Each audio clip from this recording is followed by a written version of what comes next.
ہر شخص کے لیے ایک رول ماڈل ہوتا ہے، اور جب اس شخص کا رول ماڈل کبھی اس کے سامنے آ جائے تو وہ ادباً تعظیماً اس کی عزت کو ملحوظ خاطر رکھتے ہوئے، اس کے تقدس کو ملحوظ خاطر رکھتے ہوئے وہ اپنی نشست چھوڑ دیتا ہے۔ ایسا ہی ہے۔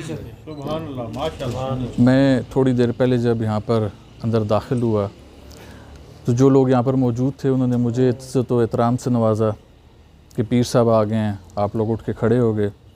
پیر علی صاحب تشریف لائے، آپ لوگوں نے اسی طرح عزت و احترام سے نوازا۔ تو اگر میں یہاں پر بیٹھا ہوں اور اچانک پتہ چلے، جو کہ ممکنات میں سے تو نہیں ہے، جن کی جو لوگ اہل نظر نہیں ہیں ان کے لیے، تو اگر ہماری جد امجد حضرت پیر سید امام علی شاہ گیلانی رحمۃ اللہ علیہ آ جائیں تو آپ کا کیا خیال ہے کہ میں اسی طرح بیٹھا رہوں گا؟ ایسا تو نہیں ہوگا، میں یقیناً تعظیماً اٹھ کے کھڑا ہو جاؤں گا۔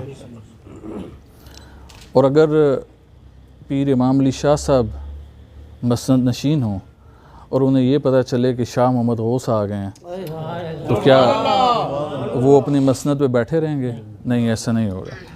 اسی طرح جب شاہ محمد غوث صاحب اپنے مسند نشین ہوں اور انہیں یہ معلوم ہو کہ حضرت امام حسن علیہ السلام، حسین علیہ السلام آ گئے تو ادب کا تقاضا یہی ہے کہ وہ اٹھ کے کھڑے ہو جائیں گے۔ ایسا تو نہیں ہو سکتا وہ اپنی نشست پہ پھر بھی بیٹھے رہیں۔ اور جب حضرت امام حسن حسین علیہ السلام بیٹھے ہوں، مسند نشین ہوں، کسی محفل کی سربراہی کر رہے ہوں، صدارت کر رہے ہوں، اور ایسے میں مولا علی سرکار آ جائیں تو لا محالہ ان جنت کے سرداروں کو بھی اٹھنا پڑ جائے گا۔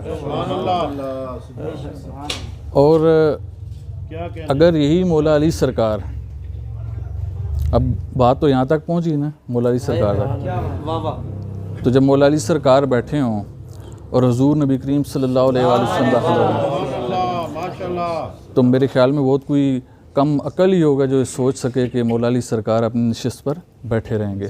یقیناً ادب کو ملحوظ خاطر رکھتے ہوئے آپ اپنی نشست چھوڑ دیں گے حضور نبی کریم صلی اللہ علیہ وآلہ وسلم کے لیے۔